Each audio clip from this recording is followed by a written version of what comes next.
Qué bueno que estén en casa. La enseñanza de hoy se llama ¿Quién dicen que soy? ¿Cómo se llama la enseñanza de hoy? Bien. Marcos capítulo 8, versículo 27 al 30. Este verso en particular, estos versículos que vamos a leer, son básicamente la mitad del libro de Marcos. No en la mitad porque sea el número, sino la mitad porque viene la historia de Jesús contándose de una manera de cada una de las cosas que hacía, y cuando llega a este punto de la historia, como que la historia cambia y va absolutamente, o va más bien en dirección a la muerte, a la resurrección, bueno, y a todo lo que pasó el Señor Jesús. Marcos capítulo 8, verso 27 al 30, dice así: Jesús y sus discípulos siguieron hacia los pueblos de Cesarea de Filipo. En el camino, Jesús les preguntó: ¿Quién cree la gente que soy? Algunos de sus discípulos, obviamente, le respondieron: Juan el Bautista. Y otros afirman que tú eres Elías o uno de los profetas. ¿Y ustedes quién creen que soy? Pedro les respondió: Tú eres el Mesías. Y Jesús mandó que no se lo dijeran a nadie. ¿A quién se lo debían decir?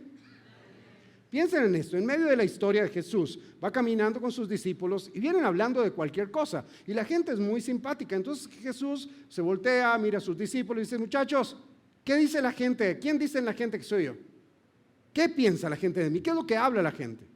Entonces fíjate, la primera respuesta es una respuesta bien simpática, porque la primera respuesta es: la gente dice que tú eres Juan el Bautista. Perdón, Juan el Bautista fue el que bautizó a Jesús. Juan el Bautista, de hecho, era primo de Jesús, o sea, vivían en el mismo tiempo. Es que a lo mejor se parecían, pastor. No, su estilo era completamente diferente. Eran dos personas totalmente distintas, pero hay gente que le gusta hablar por hablar. Diga conmigo, siempre hay gente así.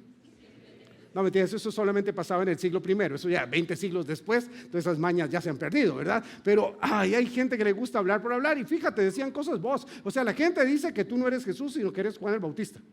O sea, no tiene caso, ¿verdad? Eso es como que te confundan a ti con alguien más y digan que tú eres otra persona que está viva en la misma línea de tiempo. Eso no funciona, o sea, eso no tiene ningún orden mental. Por otro lado, habían otros que quizá conocían un poquito más de la palabra, y su respuesta era: la gente dice que tú eres el profeta Elías. El profeta Elías, por cierto, había muerto hace más de 400 años, así que estaban diciendo como que: ¡hey, resucitó a alguien!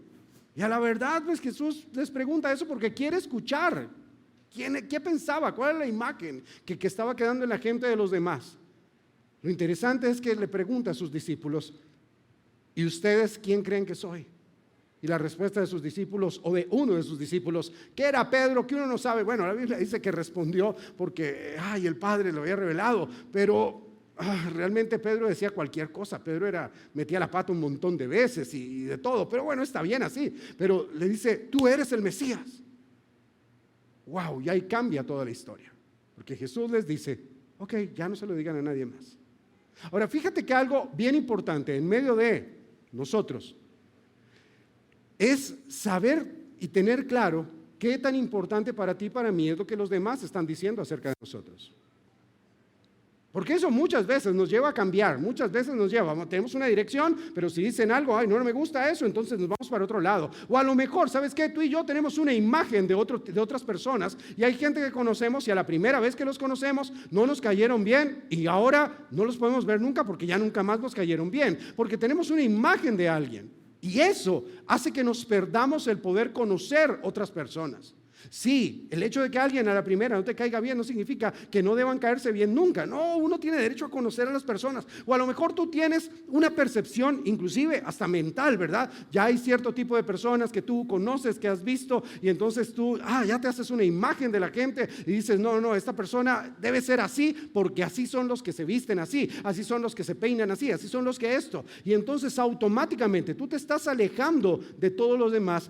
Y al no conocer a las personas como son realmente, el no conocer, darse la oportunidad de conocer a alguien, nos está haciendo perder de relaciones súper importantes con personas aquí en la tierra. Y en cuanto tiene que ver esto con Dios, por supuesto que no tener una imagen clara de quién es Él nos está haciendo perder lo que deberíamos estar recibiendo de Diga conmigo: identidad.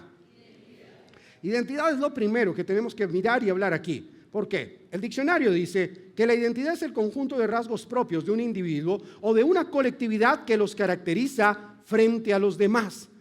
Rasgos propios, identidad frente a otros. El diccionario de psicología dice que la identidad es la definición indefinible porque es única en cada ser humano. Así que es más complicado decir qué es identidad.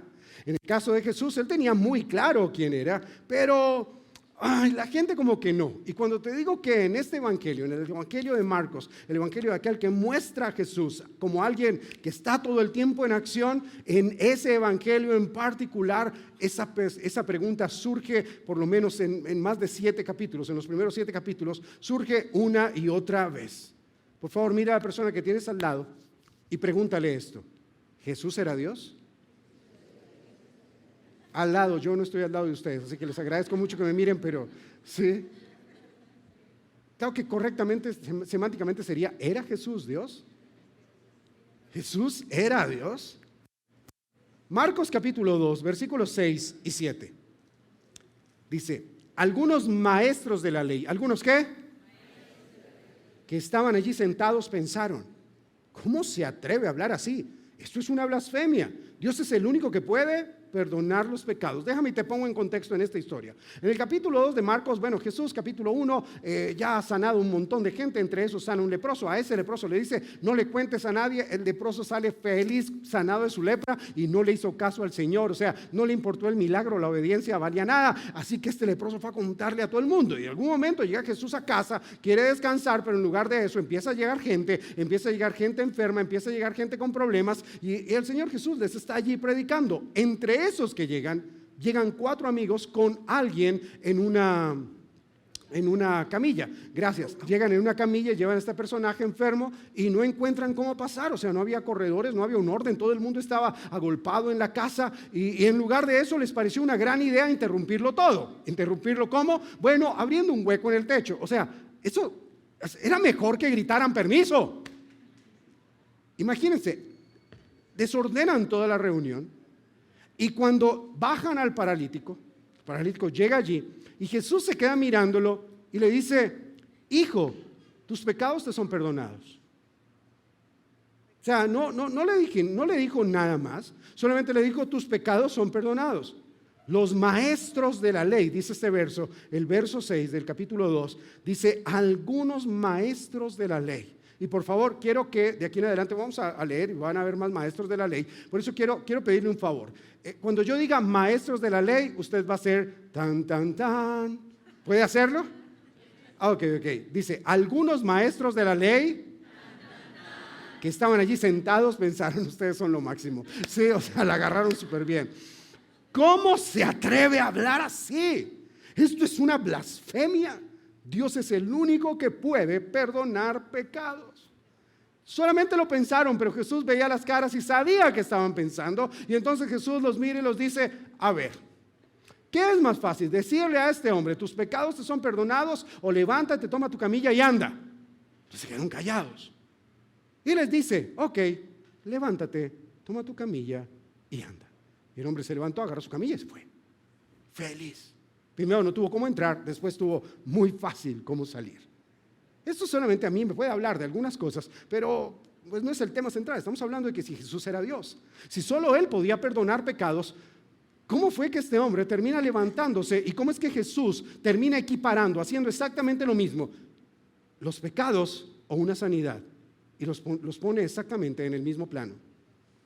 Hay muchos de nosotros que consideramos que Jesús sí puede perdonar nuestros pecados. Sí, Jesús puede darnos vida eterna, pero sanarme, no puede. Tengo una hernia, pastor. No, pero una hernia es muy difícil, pero perdonar mis pecados sí es.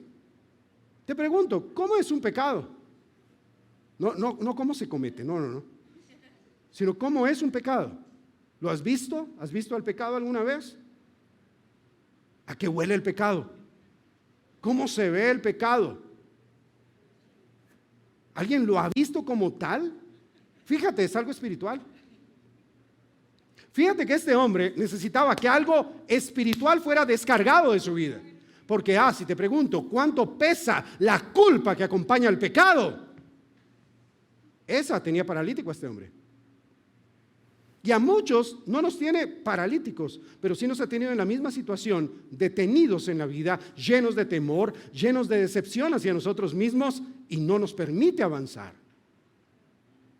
Y me gusta que Jesús le dice a este hombre: te perdono los pecados. Los demás dicen: "Oh, solo Dios puede perdonar". Da la misma si perdono pecados o le digo que se levante y sane. Pero él necesita una sanidad de su alma para poder entender que sus piernas van a funcionar. Escúchame bien, Jesús ya perdonó todos tus pecados de la misma manera que ya pagó el precio por la sanidad de todas tus enfermedades. No hay nada que detenga ese poder y esos milagros en tu vida. Jesús era Dios. Ahora, vamos a chismear aquí un poquito, así que pregúntele a la persona que tiene al lado: ¿y Jesús era un pecador? Pregúntele así: ¿Jesús era un pecador? Porque es que era lo que la gente decía, ¿no? Estamos hablando de lo que la gente decía. Mira por qué te digo. En el versículo 7 ya está sanando al paralítico. Y en el versículo 15 pasó por el lado de Mateo, lo llamó y ya está en la casa de Mateo cenando. Esto no es el mismo día, pero parece que fuera el mismo día. Marcos capítulo 2, verso 15 al 16 dice: Leví, que es el mismo Mateo, lo único es que algunos lo declaran en griego y otros ponen su nombre en hebreo, así que es lo mismo. Leví invitó a Jesús y a sus discípulos a comer. Esos discípulos me caen bien, ¿verdad? Los que lo invitan a uno a comer, ¿verdad? También invitó a comer a muchos cobradores de impuestos. ¿Quién? Leví. Mateo está invitando a todos sus amigos y a otros pecadores. Ya eran muchos los que seguían a Jesús. Verso 16. Cuando algunos de los maestros de la ley, que eran fariseos, vieron a Jesús comiendo con aquella gente, le preguntaron a los discípulos: ¿cómo es que éste come con recaudadores de impuestos y con pecadores? ¿Sabes? Sucede algo en el tiempo de Jesús. El grupo de los fariseos, que no eran gente mala, de hecho eran gente muy buena, eran los maestros de la ley, los guardianes de la palabra del Señor, los que ardían en celo por Dios, de verdad, eran gente bien. Pero ellos tenían algunas mañas que eran terribles. ¿Como cuál? Ellos consideraban que eran superiores a todos los demás seres humanos sobre la tierra. Y los judíos tenían que ser así. De modo que un maestro jamás podría hacer un negocio, tomar la mano, visitar la casa de alguien que no fuera judío o que fuera reconocido como un pecador. Entonces, cuando ellos ven a Jesús, ¿cuando ven a quién? Sentado en la mesa con cobradores de impuestos, que los cobradores de impuestos de la época trabajaban, eran judíos también, que trabajaban para el imperio romano, y ellos a este tipo de gente, a los cobradores de impuestos, los consideraban traidores a su nación por la manera en cómo cobraban. Sí, a veces se pasaban también de cobradores, por eso eran considerados el peor grupo de pecadores.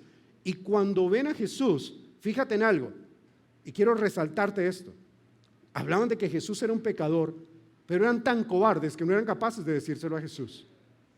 Empezaron a rondar un comentario, una frase suelta en medio de los discípulos de Jesús. ¿Cómo es que éste come con pecadores?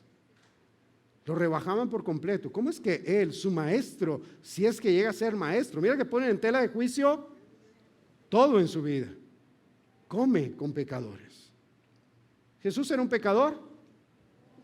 No, la Biblia dice en el libro de Hebreos que Jesús jamás cometió ningún pecado. Eso dice la Biblia, que fue tentado en todo al igual que tú y yo, pero que jamás cometió ningún pecado. Pero lo que sí es cierto es que Jesús sigue sentándose en la mesa con pecadores como tú y como yo, que necesitamos recibir de ese amor día tras día. De hecho, lo digo así: ¿qué sería de nosotros si Él no hubiese visto nuestra vida, si no hubiese visto nuestra condición, si no nos hubiese encontrado tal como estamos, tal como estábamos, o algunas veces, a veces como estamos con las situaciones que se presentan en nuestra vida, que las abrazamos y nos llevan a literal, se sienten como si fueran abismos emocionales fuertísimos? ¿Qué sería de nosotros si Jesús no se siguiera sentando a la mesa con nosotros? El problema que a veces tú y yo tenemos es que tomamos estas mismas prácticas que tenía esta gente del siglo I, y entonces ahora somos cristianos y nos creemos mejor que los demás. Se nos olvida que Jesús se sentaba en la mesa con toda clase de personas y los amaba y aprendía de ellos y se sentaba y contaban sus chistes. O sea, estaban en una comida, no estaban aburridos, seguramente estaban contando chistes, anécdotas y Jesús tenía que escuchar hasta cosas que no debía escuchar y después decían, ay, perdón, pero sí, pero él tenía que aguantarse eso, pero nunca se paró de la mesa. Jesús no se escandalizaba por la condición de nadie, así como no se escandaliza de tu situación y de la mía. Ese es Jesús, pero nosotros a veces no tomamos la actitud de Jesús, aún inclusive con nuestras familias, tomamos la actitud de los maestros de la ley. Gracias, tomamos esa actitud, ¿verdad? Frente a nuestra familia. Y entonces, ay, tengo un familiar pastor que hace tal cosa. Uy, yo con esa persona no voy a compartir. Es que me invitaron al matrimonio de no sé qué, pero allá van una gente que, terrible, pastor, son pecadores terribles.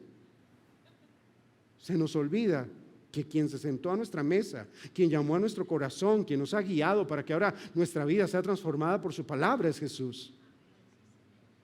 Y no se nos puede olvidar eso. Jesús no fue pecador, pero caminó con ellos. Siempre mostró su gracia y su misericordia. Y si Jesús puede hacerlo, ¿crees que tú y yo podemos hacerlo también? Podemos acercarnos a personas. Igual, nosotros tú y yo seguimos siendo pecadores. Estamos en restauración. Claro, nosotros somos pecadores y debemos vernos como pecadores, aunque Él cuando nos ve santos. Eso es otra cosa que pertenece a otra enseñanza también. Pero di conmigo, Jesús, gracias por sentarte a la mesa y compartir conmigo que soy un pecador necesitado de ti. Amén y amén. Número 3, esta sí solo la pregunto yo, ¿ok? Porque es que es muy fuerte esta pregunta. Número 3, ¿Jesús era un enviado de Satanás? ¿Era un emisario de los infiernos? Dice Marcos capítulo 3, verso 22. Los maestros de la ley que habían llegado de Jerusalén decían, los demonios lo obedecen porque tiene a Belcebú, el príncipe de los demonios. Esta gente era más atrevida, o sea, ya se pasaban solamente de pensar, ¿será que es el Hijo de Dios? Es un atrevido. Ya después empezaron a regar rumores entre sus discípulos. Su maestro como que no es tan santo, como dice. Y ahora lo están acusando de que está endemoniado. ¿Y todo por qué? Escucha esto, en el libro de Marcos, casualmente, no son personas los que reconocen a Jesús como el Hijo de Dios. Si tú lo estás leyendo, te vas a dar cuenta, o si lo vas a leer, que te animo a que lo leas, te vas a dar cuenta de algo. Son los demonios los que cuando ven a Jesús dicen, wow, ¿qué tienes contra nosotros? Jesús, hijo de David. Jesús, tú eres el Hijo de Dios, ¿qué estás haciendo aquí? Inclusive hay en uno que viene y se postran delante de él y le dice, Jesús, hijo de David, ten compasión de mí, libérame. O sea, aún los demonios reconociendo, pero personas no reconocían a Jesús. Es muy, muy curioso ese evangelio. Y en eso, entonces Jesús da una de las enseñanzas más increíbles que hay. Llega y les habla y les dice, mire, el infierno no puede estar dividido porque una casa dividida contra sí misma no prospera. Así que el infierno tiene su orden y ellos están bien ordenaditos. Así que con ellos no se metan. Pero, tengan cuidado con algo. Porque toda blasfemia, todo pecado, dice el Señor Jesús, Marcos capítulo 3. Todo pecado podrá ser perdonado menos la blasfemia en contra del Espíritu Santo. Me encanta Jesús como es de práctico. Dice, puedo perdonar todos los pecados. ¿Cuántos? Menos uno. La blasfemia en contra del Espíritu Santo. El Espíritu Santo se puede entristecer. Eso es una cosa, cuando nos ve haciendo lo incorrecto, sabiendo que no debemos hacerlo. Pero ya cuando vamos a blasfemar, una cosa es que se entristezca por la manera en cómo nos comportamos y otra cosa muy distinta es que cuando se aparta de nosotros. Esas son dos cosas distintas. Y cuando se aparta es porque ya lo hemos ofendido demasiado. Pero Jesús no era primero era Dios, segundo no era un pecador y tercero no estaba endemoniado. De hecho pone en claridad muchísimas cosas ahí en este evangelio. Ahora, ¿quién es Jesús entonces y de dónde viene su autoridad? Sigue Jesús andando por el camino, vamos al capítulo 4, versículo 40, y dice, y Jesús les dijo a sus discípulos, ¿por qué tienen tanto miedo? ¿Acaso no tienen fe? Y ellos asustados se decían, ¿quién será este que aun los vientos y las aguas le obedecen? Me pasan un montón de cosas, Jesús multiplica los alimentos, está sanando gente, liberando, resucitando muertos. O sea, es una cosa loca, ya están sus discípulos con él. Y llega un momento en el cual Jesús dice, tenemos que ir a otra ciudad, vamos a nuestra barca. Jesús tenía su barca, o sea, no tenía que pedir un Uber, pues con un pick-up para que llegaran y lo llevaran. No, él tenía su propia barca, una barca grande, cabrían de 20 a 25 personas en ella. O sea, era un lugar cómodo, podría dormir Jesús tranquilamente allí. Era doña barca, pues, o sea, sí, no era la chalupa, era algo bien interesante en lo que andaba Jesús. Y Jesús ahí en su barca, no era de él, seguro era de alguno de sus discípulos, de Pedro, de Juan, de Zebedeo, de alguno de ellos. Así que se va en la barca y Jesús estaba cansado. Y lo que hizo Jesús fue dormirse. Y él se acuesta a dormir, tranquilito. Y yo creo que tenía ese sueño cuando uno cae y se desconecta por completo de todo. ¿Sí le ha pasado? ¿Se ha podido dormir así? Ok, si no ha podido dormir así, abril 20 o 27 tenemos encuentros. Así que inscríbase y oramos por usted y todo, ¿verdad? Pero se acuesta y queda fundido. En eso, el mar, pues era normal. Si están en el mar, así como en la calle hay huecos, que es normal, pero en el mar pues hay tormentas. Y así que en medio de ese mar o ese gran lago en el cual ellos están navegando, se encuentran y se levanta una tormenta. Y algunos de los discípulos de Jesús, que eran pescadores expertos, se mueren de miedo. Y cuando uno ve a alguien que está seguro de otra cosa, muerto de miedo, ¿a uno qué le da? Sí, porque dice, o al menos yo soy así, cuando veo a alguien experto en algo, digo, ok, cuando ese se asusta, yo me asusto. Sí, si uno va en un avión, uno mira a los asistentes de vuelo y uno dice, cuando empiecen a correr de atrás para adelante y a sentarse y ponerse el cinturón de seguridad, ahí empezamos a orar antes, tranquilos. Sí, eso lo hace uno. Entonces estos se mueren de miedo y así, muertos de miedo, van y despiertan a Jesús. Ahora, ¿cómo creen ustedes que lo despertaron? Sí, no fue como, es que el Evangelio dice, y se acercaron a Jesús, oh Jesús, no tienes misericordia de mí, no tienes cuidado de nosotros, es que le dicen, no tienes cuidado de nosotros, mira que perecemos. No, yo me imagino, Jesús, despiértate, nos vamos a morir, ¿qué es esto? Tú nos dijiste que nos montáramos aquí, pensamos que era seguro andar contigo. Y Jesús entre dormido, y cuando uno está durmiendo así rico, que lo despierten, qué bendición, ¿verdad? Oh, es horrible, es horrible. Así que se despierta Jesús a esta gente y lo mejor es que Jesús, seguro entre dormido, va y se levanta y le dice al viento, calla, mar, cálmate. Y todo se calma. No tuvo que hacer algo extraordinario, o sea, recién levantado y el poder de Dios actuaba en él, o sea. Y mira a sus discípulos y mira lo que produce, la fuerza que tiene un rumor en medio de alguien. ¿Recuerdan que cuando Jesús está con los pecadores ponen en tela de juicio, siembran, lanzan una semilla? Los maestros de la ley, ellos lanzaron una semilla al corazón de los discípulos preguntándoles, ¿acaso él no es un pecador? Porque dice, ¿por qué tienen tanto miedo? ¿Acaso no tienen fe? Después de todo lo que habían visto, ya aquí había pasado un año más o menos de aquella reunión en casa de Mateo. Pero esa semilla había seguido creciendo en ellos. Y lo peor es que sigue creciendo y cuando lo ven dicen, oh, ¿y quién será este? O sea, ¿quién será este que aún los vientos y las aguas lo obedecen? Perdón, si ya habían caminado con él, si ya habían visto los milagros que están enumerados solamente ahí en el libro de Marcos. O sea, ya no es para dudar de quién es Jesús, pero seguían dudando de Jesús. Ahora, vamos un poquito más práctico. ¿Jesús era carpintero? ¿Sí o no? Algunos no saben qué decir. ¿Jesús era carpintero? ¿Sí o no? Sí, era carpintero. Así de simple. Él aprendió el mismo oficio que tenía su papá, José. Él aprendió y era un buen carpintero. Dice, cuando llegó el día de reposo, Jesús fue a enseñar en la sinagoga. La sinagoga era un lugar como este que había en todas las ciudades o poblaciones judías en los cuales ellos se reunían cada sábado o inclusive todos los días podían ir a ese lugar a orar. Así que era un lugar así. Y dice, y muchos que lo escucharon se quedaron boquiabiertos. ¿Cómo estaban?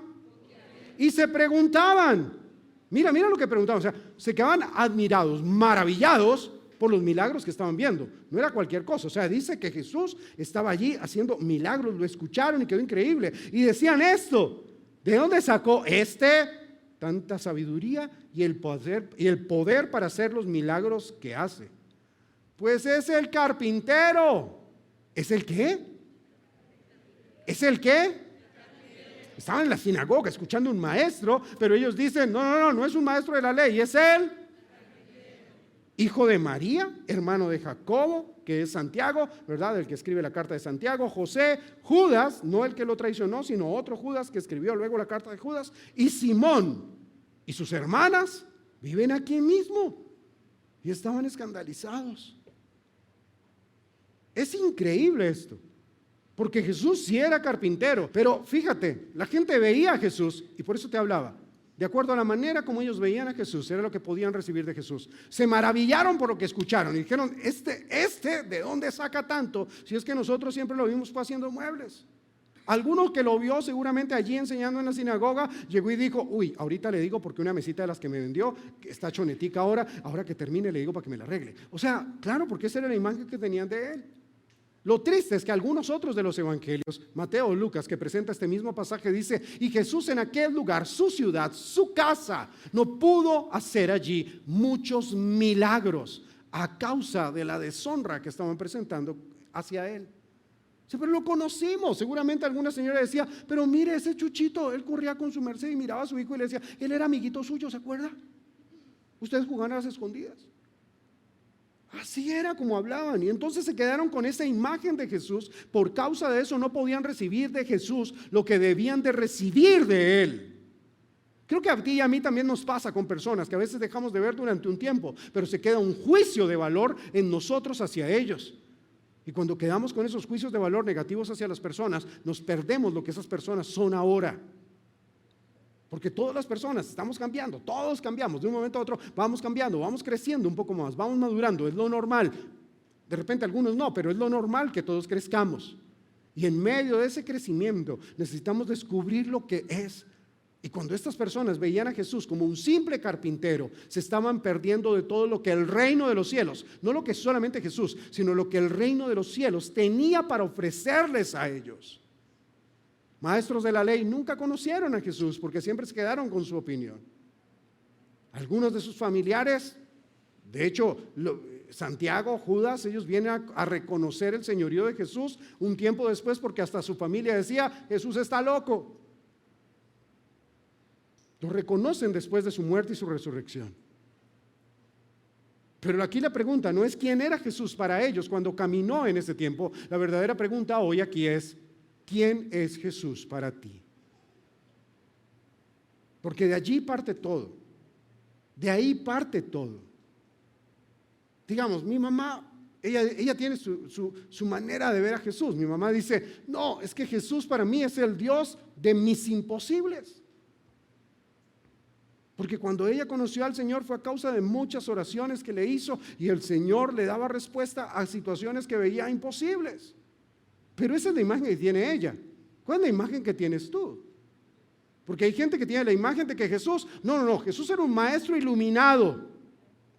Y no hay nada en la Biblia. Algunos son tan atrevidos y al mismo tiempo como tan poco inteligentes que dicen, no, es que Jesús era un maestro porque después de los 12 años él fue llevado por los Anunnakis, ¿es que se llaman? Y entonces y fue absorto a no sé qué planeta y allá fue donde aprendió todas las artes celestiales y luego a los 33 volvió a la tierra.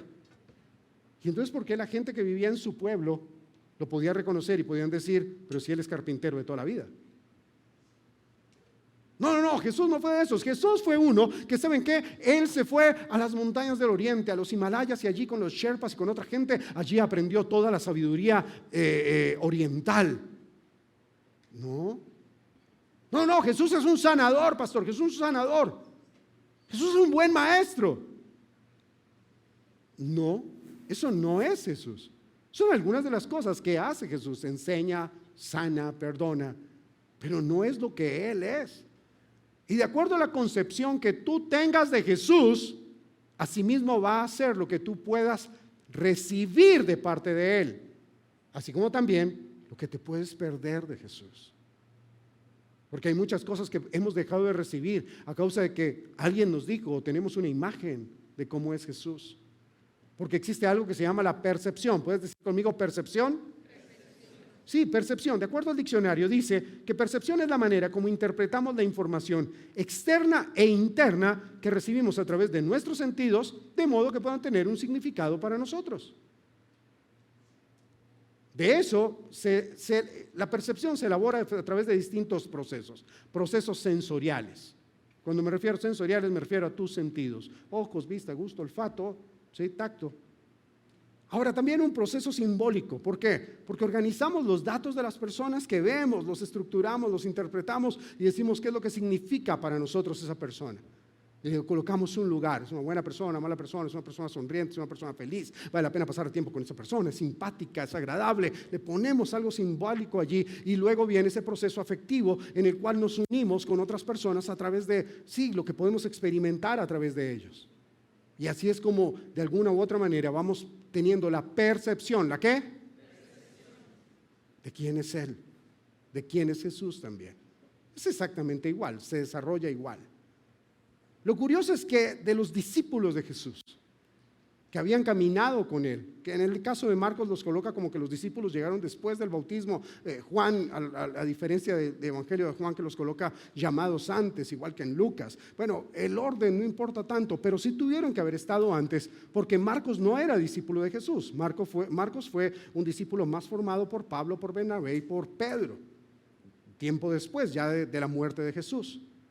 Y ese discípulo que viene a formar, Marcos, que viene a escribir este capítulo, que lo pone de carreras, no empieza como Mateo. Si algunos leyeron Mateo, que yo sé, dicen, pues leemos Mateo y los 2 primeros capítulos son nombres y apellidos de genealogías larguísimas. En cambio, en Marcos el profeta Isaías dijo: una voz clama en el desierto, anuncia el camino al Señor. ¡Prum! Esta voz es Juan el Bautista. Al día siguiente Jesús vino a que se bautizara. Y después de bautizarse y durante su bautizo sucede esto. Marcos capítulo 1, versículo 9 al 11. Dice: por esos días, diga conmigo, esos días, llegó Jesús desde Nazaret de Galilea y fue bautizado por Juan en el Jordán. En cuanto Jesús salió del agua, vio que los cielos se abrían y que el Espíritu descendía sobre él como una paloma. Y desde los cielos, versículo 11, y desde los cielos se oyó una voz que decía: tú eres mi Hijo amado, en quien me complazco. Mira, no sé qué tan normal sea escuchar una voz desde los cielos, pero creo que no es tan normal escuchar una voz. Si uno escucha una voz desde los cielos, eso tiene que convertirse en un evento traumático positivo. Así que alguien tuvo que haber estado allí para contarle a Marcos esto, seguramente Pedro, para contarle: y el día del bautizo de Jesús se abrieron los cielos, descendió el Espíritu Santo como una paloma. Eso fue una locura. Y aparte de eso se escuchó la voz del Padre que decía: tú eres mi Hijo amado. Fue una conversación de ellos, una afirmación sobre Jesús, acerca de quién era Jesús. Así que, teniendo en cuenta eso, la pregunta es: ¿quién es Jesús? Jesús es el Hijo de Dios. Jesús es la muestra del amor de Dios de Juan 3:16, porque de tal manera amó Dios al mundo que envió a su Hijo, para que todo aquel que en él crea no se pierda, sino que tenga vida eterna. De tal manera amó Dios al mundo que envió a su Hijo para amarte, que envió a su Hijo para que te des cuenta que no estaba enviando cualquier cosa. No, estaba enviando a su Hijo. Y escúchame, su Hijo era tan importante que Marcos dice que terminado el bautizo, sale del agua, el Espíritu Santo le dice: nos vamos para el desierto, un ayuno de 40 días, y en el desierto él era tentado, y dice que los ángeles le servían a Jesús. Después de eso, Jesús va, llega a la casa de Pedro, llama a Pedro, bueno, está ahí en el orden, llega a la casa de Pedro, sana a la suegra de Pedro, y después de eso, la suegra de Pedro comienza a servir a Jesús, y después en adelante solo personas sirvieron en el ministerio de Jesús. Pero antes de eso, los ángeles le servían. Es para que te des cuenta de a quién adoramos cuando venimos a la iglesia, de quién es la palabra que estamos leyendo. No estamos leyendo la historia de un simple hombre, estamos leyendo la historia del Hijo de Dios, la muestra del amor de Dios por nosotros. Marcos capítulo 9, versículo 1 al 13. Bueno, versículo 1 en adelante, no creo que los lea todos. Dice: Bueno, en el capítulo 8 lo leímos, ¿verdad? Ese fue el primer verso que leímos. Yo sé que de repente no lo recuerdan, pero es el primer versículo donde Pedro lo reconoce y le dice, tú eres el Mesías. Y después de eso, entonces Jesús les dice, sí, y por eso ahí cambia la historia, porque Jesús empieza a hablar de su muerte. Va a llegar un momento, tengo que ir a Jerusalén, me van a atrapar, me van a matar, voy a sufrir, así está escrito, se tiene que cumplir. Y Pedro se las da de gran cosa, porque ya le habían dicho, tú tienes la revelación. Entonces Pedro viene y regaña a Jesús, en lo que Jesús le dice a Pedro, su discípulo, le dice, Satanás, apártate de mí, cállate, lo que me estás diciendo me puede ser ocasión de caer, así que mejor apártate. Y va a llegar un día, dice Jesús, en que voy a volver, y dice, y algunos de los que están aquí, cuento la historia porque se hila con esto, y dice, algunos de los que están aquí no morirán sin contemplar el advenimiento, la llegada del reino de Dios con poder, les añadió Jesús. ¿A qué se refería? Al tiempo del Espíritu Santo, no a su segunda venida. Así que dice, el reino de Dios con poder. Versículo 2 del capítulo 9. 6 días más tarde, esto es bien importante porque ha pasado una semana más. 6 días más tarde, Jesús llevó a Pedro, Jacobo y a Juan a una montaña alta. Estaban solos y allí delante de ellos Jesús cambió de apariencia. Su ropa adquirió un color blanco y resplandeciente. Ningún lavador de la tierra habría podido lograr tanta blancura. Y aparecieron Elías y Moisés, que se pusieron a hablar con Jesús. Maestro, qué bueno que estamos aquí, exclamó Pedro. ¿Quién? Construiremos 3 enramadas, una para ti, otra para Moisés y otra para Elías. Verso 6. Hablaba sin saber lo que decía, ya que ¿estaba qué? Y la gente asustada dice cualquier cosa. O sea, él no sabía lo que decía, ¿okay? Así que ese era Pedro, el que decía cualquier cosa. A veces le pegaba, a veces no. Dice, en eso una nube los cubrió y desde la nube resonó una voz que les dijo, este es mi Hijo amado, óiganlo a él. La primera vez que se escucha esa voz, en el capítulo 1, verso 9, la primera vez que se escucha esa voz es del Padre a Jesús. Es una conversación personal o una afirmación para el llamado y ministerio de Jesús. La siguiente vez que se escucha esa voz del cielo, hay 3 testigos, Pedro, Santiago y Juan, Pedro, Jacobo y Juan. Están esos 3 testigos y esa misma voz les dice, ya no a Jesús, sino a ellos, Él es mi Hijo amado, escúchenlo a Él. Es como si el Padre supiera que todo el mundo decía, ¿y quién es Jesús? No, que es el endemoniado, que es el carpintero, que se cree el Hijo de Dios, que es un sanador, que es un milagrero, que es uno que multiplica los alimentos, que es uno que camina sobre las aguas, que detiene la tormenta. Todos tenían una opinión y de acuerdo a esa opinión, todos querían hacerse una idea. Y el Padre dice, no, está muy bien por las ideas que tienen, pero una vez más, este es mi Hijo amado, escúchenlo a Él. Y en medio de las situaciones que nosotros vivimos en la vida, cualesquiera que sean nuestros afanes, nuestros tormentos, nuestros desiertos, sean los momentos de dificultad emocional que a veces estamos pasando, tenemos que aprender a escuchar a Jesús. ¿Por qué? Porque es el Hijo de Dios que entregó su vida por nosotros, que siempre nos dirá la verdad de una manera sincera, honesta y directa, pero que adicional a eso, su verdad siempre traerá libertad, sanidad, calma y paz a nuestra vida. Por eso debemos aprender a escucharlo a Él. Por eso primero su voz, primero nuestra fe, puestos nuestros ojos en Él, puestos nuestros caminos en sus caminos, puesta toda nuestra confianza en Él. Todo lo que somos tiene que estar puesto en Él, porque eso es lo que el Padre está diciendo. No sé cuántas cosas tú has escuchado de lo que las personas dicen de ti.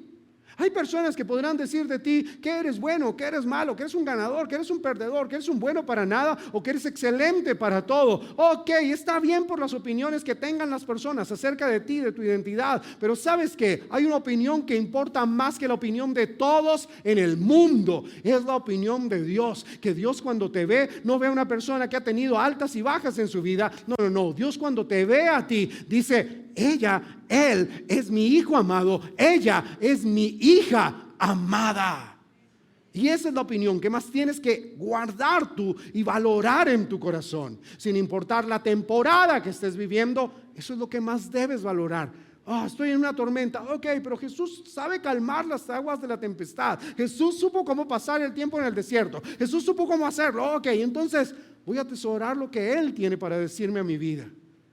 A lo mejor es una situación, no sé, puede ser una enfermedad y tú puedes decir, pero esta enfermedad llegó a mi vida para quedarse, para acabar conmigo. No, esta enfermedad llegó a tu vida para que reconozcas algo, que Jesús no es tu sanador, pero sí es el autor de toda sanidad y de todo milagro sobre tu cuerpo. Ese es Jesús, el que tiene control de tu familia, aunque hoy tú veas que tu familia está dispersa, que está lejana. ¿Sabes qué? Jesús tiene control de tu matrimonio, Jesús tiene control de tus hijos, porque Él es uno que prometió que iba a extender su misericordia no solamente sobre ti, sino sobre hasta 1000 de tus generaciones. Escucha esa voz de Jesús, porque esa es la verdadera voz que va a transformar tu vida. Mira, venir a la iglesia es lo máximo, ir a los grupos ni se diga, es lo mejor. Asistir a algunas de las experiencias de fe que tenemos en la iglesia son maravillosas, encuentros, lanzamientos, todo lo que hacemos, cada evento que hacemos, cada experiencia de esas es maravillosa. Pero si quieres algo que realmente transforme tu vida, la palabra de Dios. Lee esa palabra, porque va a ser esa palabra la que te va a transformar, conocer a Jesús ahí. Por eso hoy lo cantamos, ¿verdad? Quiero conocer ¿a quién? A Jesús. Quiero conocerlo. ¿Por qué? Porque entre más lo conozca, mi percepción equivocada respecto a quien sea Él se va a ir acabando, se va a ir diluyendo, se va a ir quitando, se va a ir dispersando como la niebla cuando uno va en el camino. Poco a poco se va a ir aclarando el camino para que nosotros nos encontremos con Jesús. Como lo dice el escritor de Hebreos, el autor, el iniciador y el perfeccionador de nuestra fe. Sabemos también que por la Biblia también sabemos que Jesús es aquel que abrió camino para nosotros en muchas de las áreas que no podemos, y por eso decimos y declaramos que Él es el Señor. ¿Que Él es quién? Digo conmigo, señorío. Señorío significa dominio o mando sobre algo. Marcos capítulo 15, verso 33. Marcos capítulo 15, verso 33. Al llegar el mediodía, esta escena ocurre ya Jesús crucificado, ¿ok? Ya Jesús está en la cruz. Y dice, al llegar el mediodía, toda la tierra quedó en oscuridad hasta la media tarde. Más o menos eso es hasta las 3 de la tarde. A esta hora Jesús gritó con fuerza, Eloí, Eloí, lama sabactani, que significa, Dios mío, ¿por qué me has abandonado? Cuando algunos de los que estaban allí lo oyeron, dijeron, escuchen, está llamando al profeta Elías. Y de seguro comenzaron a burlarse de Jesús. De seguro comenzaron a reírse y a decir, está loco, mira cómo grita, mírenlo cómo hace, está loco. Y entonces dice, entonces un hombre corrió, empapó una esponja en vinagre, que este vinagre era un vinagre, una bebida alcohólica, realmente era lo que era, un vinagre de diferentes frutas. ¿Para qué? Para que la persona que estaba en la cruz básicamente lo tomara y a causa de su condición física se embriagara, y al estar embriagado no sienta el dolor y quizás se duerma y muera más tranquilo. Y esto era lo que le querían dar, le pretendían dar a Jesús. Jesús, dice la Biblia en otros evangelios, que lo rechazó y dice, la puso en el extremo de una caña y se la ofreció Jesús para que bebiera, pero también dijo, déjenlo, vamos a ver si Elías viene a bajarlo. Tenía una actitud de servicio, sí, pero una actitud de servicio burlona a Jesús. Ya la gente, ya lo veían en la cruz, decían, eso no es verdad, Él no es el rey de nada.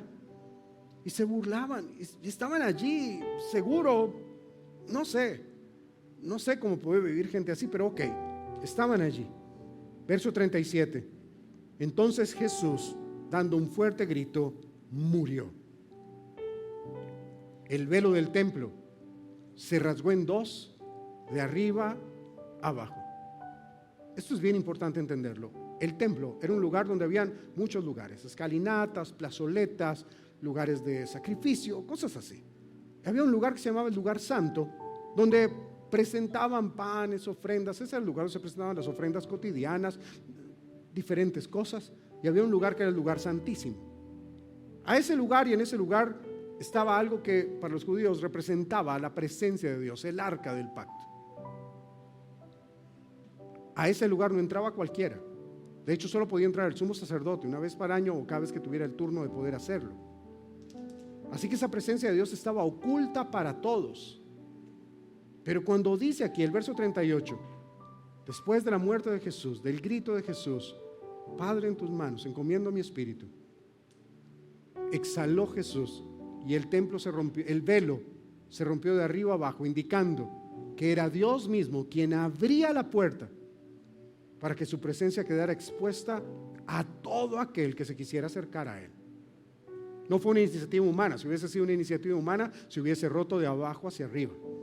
Se rompió de arriba hacia abajo, demostrando que era Dios el interesado en que su presencia quedara expuesta. Verso 39.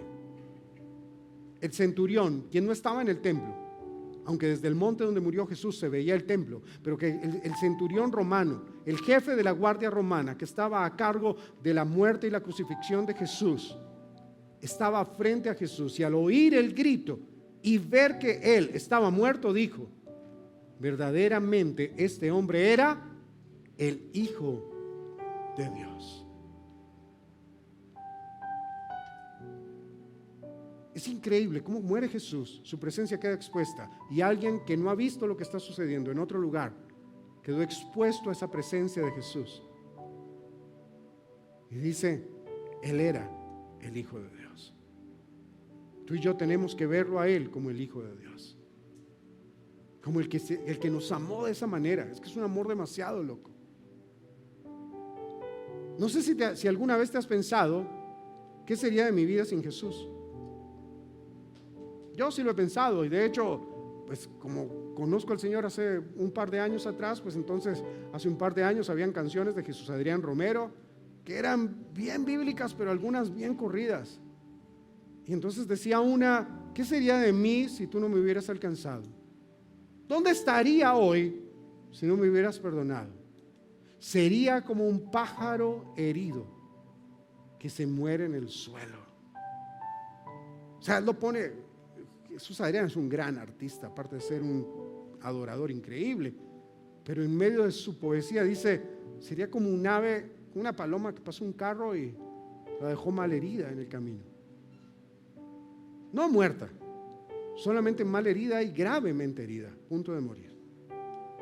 Necesita a alguien que con amor lo tome en sus manos, que con amor se tome el tiempo aún de darle la comida en la boca, de encargarse que ese animal no fallezca, de cuidarlo, permitirle cambiar el plumaje, pagar lo que tenga que pagar para que vuelva a la vida. Y yo creo que, al menos yo, sería como un ave recién espichada por un carro, recién aplastada, que se muere en el suelo, si el Hijo de Dios no hubiera venido a mi vida. Por eso amo a Jesús. Amo a Jesús porque en muchas cosas me dice: sí, dale, te apoyo. Y en otras calla de amor y no me dice nada. Amo a Jesús cuando abre puertas. Eso me encanta, cuando Jesús abre puertas. Y este tiempo ha sido una maravilla, Jesús abriendo puertas. Pero también amo a Jesús, el que antes de que yo meta la pata, me cierra las puertas. Y yo voy ahí y digo: bueno, si todo va bien, va bien. Y cuando llego, no va. Ok, Jesús, te amo. De alguna manera tú cerraste esta puerta. Obviamente empujo, ¿verdad?, la puerta. Si se abre, de repente no era Dios el que la había cerrado. Pero cuando empujo digo: no, ok, Señor, tengo paz con esto, entiendo que tú lo hiciste. Amo a ese Jesús que no siempre me dice que sí, que no me malcría. Amo a ese Jesús que me disciplina, como ya se los he contado. Él calla de amor, y cuando calla de amor yo me desespero, porque tengo que buscarlo más allá de lo que yo sienta. Tengo que buscarlo porque Él es el Hijo de Dios. Tengo que buscarlo por quién es Él para mi vida. Que no puedo apartarme, porque si me aparto, lo pierdo todo. Si yo me aparto de Jesús, pierdo a mi familia. Si me aparto de Jesús, pierdo a mis hijos. Si me aparto de Jesús, los pierdo a ustedes. Y ahí no tengo nada. Amo a Jesús porque Él es el Hijo de Dios, que me lo ha dado todo. ¿Quién es Jesús para ti? ¿Quién es Él para ti? ¿Alguien que abrió un camino en la historia? ¿Alguien de quien hablamos bonito en la iglesia? ¿O alguien que representa para ti el inicio de una nueva vida? El que te da la oportunidad de un nuevo comienzo cuando nadie más te da la oportunidad, cuando todos querían aprovecharse de ti, cuando todos querían pisotearte, cuando todos querían pasar por encima tuyo y aprovechar tu vulnerabilidad, vino Él y te protegió. Y dice el Salmo 91, te guardó bajo la sombra protectora de sus alas. Ese es Jesús. Por eso es que cuando leemos la Biblia, la tenemos que leer de una manera linda, que podamos ver cada detalle que hay en ella. Y si no, pues aquí estamos, y para eso están los grupos y los cursos y los equipos y todo lo que hacemos aquí, para que podamos ir descubriendo a Jesús, tanto en la cara de la persona que sirve con nosotros, que está con nosotros, que nos acompaña en el grupo, como también en cada enseñanza que podemos compartir, en cada reunión que hacemos. Amamos a Jesús porque Él nos permite descubrirlo y no está escondido para nosotros. Amamos a Jesús porque siendo el Señor de todo, no quiere que simplemente sea Él el Señor y ya darse el lujo, sino quiere que tú y yo lo reconozcamos como el Señor de todo. Eso es lo que cambia la vida. Cambia tu imagen de Jesús, que Él sea el Hijo de Dios. Tu fe no puede costar o tener el mismo tamaño de la tormenta que estás pasando. No, Jesús está por encima de la tormenta. Busca a Jesús más allá del fuerte viento, de los fuertes rayos que puedas escuchar en medio de todo. Escucha a Jesús. A esa voz que le dice a la tormenta, no a ti, le dice a la tormenta, calma. Que a los vientos les dicen, ya callen. Busca a Jesús, el que tiene ese poder, porque de ahí va a venir todo para ti.